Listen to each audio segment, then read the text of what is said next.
poezie care aparține unui miner, Dani German, de la mina Lupeni, din Valea Jiului. Obosiți și plini de praf, praful negru de cărbune, stăm și ne uităm la hoți cum pun lacătul pe mine. Fraților, să ne trezim, să încercăm să ne adunăm, din străfunduri să ieșim, mineritul să-l salvăm. Și acum să le arătăm onoare și demnitate.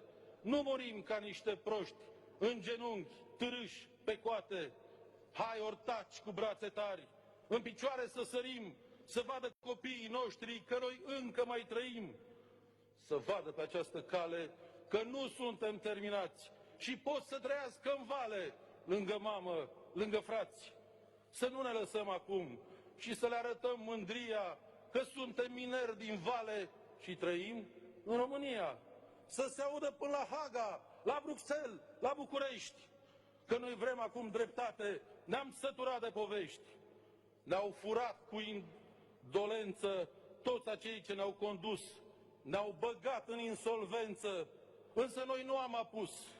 Și dă, Doamne, celor care au furat din visterie, dă-le cătușe și zale și să zacă în pușcărie.